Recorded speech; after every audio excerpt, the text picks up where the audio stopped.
Ah, mais c'est pas que c'est des Cro-Magnons, des hommes qui sont à l'âge qui sont pas découverts de silex, qui sont pas arrivés encore à Pierre Carré, que c'est des arriérés, qu'on doit les taper. Non. Un enfant, un arriéré, un qui est en arrière, on lui tend la main et on l'aide à venir. On est tous, faut nous voir comme si on était tous à une cordeille. Et puis le dernier de cordeille, eh ben il peut pas, il empêche le premier de cordeille d'avancer, hein. Donc c'est au premier de cordeille ou aux autres d'aider le dernier à avancer, quoi. C'est comme le préambule de la Constitution suisse. Nous, on reconnaît le Créateur et sa création. On reconnaît pas les dieux de merde, là, machin, hein. Et, et on reconnaît le niveau des Suisses par rapport au plus faible des Suisses. Donc, quand on est en cordée, quand on est tous en cordée, le dernier cordée, c'est peut-être pas le plus faible, c'est peut-être un qui est au milieu de cordée qui est le plus faible, qui va être moins arrivé. Tu comprends? Ça peut être aussi le premier de cordée, le plus faible. Tu laisses le plus faible, le premier de cordée, comme ça, bah, c'est lui qui mène le groupe en avant. On va pas plus vite que lui ce qu'il peut, quoi. Voilà, quoi. C'est pas le premier de cordée qui est forcément le premier, hein. Puis, vu que c'est un train, ça fait pas demi-tour, hein. Un train, ça va dans un sens, puis tu vois, maintenant les TGV, il y a la locomotive des deux côtés, quoi. Hein? Voilà, quoi. Au pire, tu changeais pas les wagons, tu changeais que la locomotive de côté à l'époque des trains vapeur. Il n'y a pas tout le train qui faisait demi-tour. Il décrochait la locomotive seulement faisait le demi-tour, puis après il réattelait la locomotive à l'autre bout du train. Les wagons, eux, faisaient jamais demi-tour. Voilà, alors c'est pas, ils sont les derniers de cordée, c'est vrai, on va me dire, oh, tu les juges. Non, je réalise une vision. Voilà, c'est une vision que l'on peut avoir sur ce monde, qu'elle soit fausse, c'est une caricature, quoi, hein, une interprétation, quoi, une photo. Voilà, quoi, que je décris. Hein. Après, on peut aller pousser les détails différents et on aura tous des opinions différentes. Mais là, je parle d'un sujet qui est que maintenant, il faut arrêter ces conneries. Ces gens qui sont avec l'âge de pierre, qui sont encore au Premier Testament, vengeance et colère, vengeance et colère. Ils ont que ce mot-là à la bouche, le Premier Testament. Mais que ce soit les Arabes ou les Juifs, hein, ils sont pas mieux l'un que l'autre. Les deux côtés sont dans la vengeance et la colère. Les musulmans avec leur charia, quoi. Œil pour œil, dent pour dent, blabli, blablabla, quoi. Ils sont pas mieux l'un que l'autre. Moi, les gens, vous voyez, les juifs et puis les musulmans, vous voyez deux religions différentes. Moi, j'y vois la même religion, mais à deux espaces-temps différents, quoi. Ah, on peut dire que les juifs, c'est les premiers, et puis les arabes, ils sont venus après. C'est la même religion, ils bouffent pas de porc, machin, mais qui a évolué, qui a su s'adapter au cours du temps, quoi. Les Arabes aujourd'hui et les musulmans aujourd'hui, c'est les Juifs 2.0, quoi. Comme dans les chrétiens, il y avait les catholiques. Les catholiques, c'est les Juifs. Puis ils sont devenus après les protestants. C'est les 2.0, les chrétiens 2.0, quoi. Voilà. Et je parle pas des protestants à l'américaine, parce que non, un protestant, il va au temple, les mots sont très importants, et puis il y a que le pasteur, et puis le pasteur, il te donne des conseils. Hein? Autrement, tu as le livre, la Bible, et entre toi et Dieu, le seul intermédiaire, c'est la Bible, c'est même pas le pasteur, quoi. Je te dis que quand tu vois les cultes à l'américaine, ils vont voir un pasteur, mais ils vont dans une church. Une church, c'est une église. Donc, ils vont dans une église protestante. Déjà, il y a un problème sur les mots. Une église, c'est catholique. Les protestants, ils vont au temple. C'est pour ça qu'ils parlent aussi de la reconstruction du temple de Salomon. Oui, ils parlent de reconstruire le temple de Salomon. Mais ils parlent de temple. Un temple, c'est polythéiste. Un temple, ça, c'est un temple. Un temple, c'est lié avec la nature, c'est pas une église, c'est pas une synagogue, c'est pas une mosquée. Une mosquée, c'est une construction humaine, c'est une petite maison.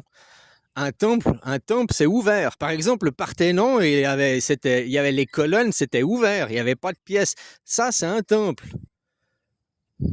Parce que c'est ouvert, c'est voilà, les oiseaux ils peuvent aller chier dedans s'ils veulent, les chiens aussi, quoi. Hein, c'est ouvert à tout le monde, quoi. C'est pas fermé, il y a une porte à clé, hein, de l'or partout, des vitraux partout, hein. Ça pue le fric à gogo, puis ils sont toujours à se plaindre.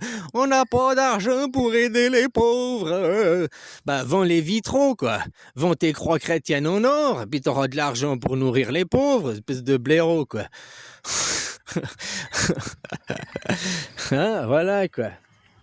Ouais, parce que quand tu vois en Amérique les cultes protestants, c'est des sectes. Ça, c'est pas du protestantisme. Tu vois le pasteur qui descend télécommandé là, avec un grappin là, avec un filet machin. Il a amené sur scène. Il y a des pétards, des feux d'artifice. Il y a le show. C'est comme à l'église. Ils vont à l'église catholique. Moi, j'ai été à des églises catholiques. C'est la même chose. Moins de show télé, quoi. Mais c'est la même chose. On chante les louanges, les machins. Alors, j'ai été 2-3 fois à l'église catholique pour savoir. Hein. Voilà, j'ai aussi assisté à des mariages, quoi. Mais j'ai aussi assisté à des mariages protestants dans la nature. Voilà, quoi. Hein, j'ai aussi assisté... Ouais, bon, bah voilà, quoi. Ce que je voulais dire, quand on pense... parce que les gens, tu leur parles protestants, l'Amérique, ils sont protestants, mais quand tu regardes, non, c'est des sectes là-bas, c'est pas des protestants.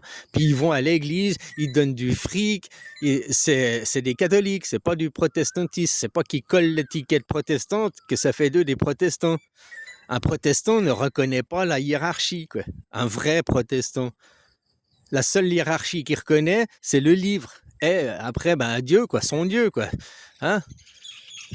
Mais entre Dieu, le Créateur, et toi, il n'y a personne, il n'y a aucun intermédiaire. Même le livre est déjà un intermédiaire. Mais le livre, que tu prends la Bible, c'est un livre aussi de psychologie, c'est un livre où tu trouves beaucoup de réponses par parabole, par analogie. Ah non, ouais, je sais plus comment on dit, quoi. Voilà, quoi. Métaphorique.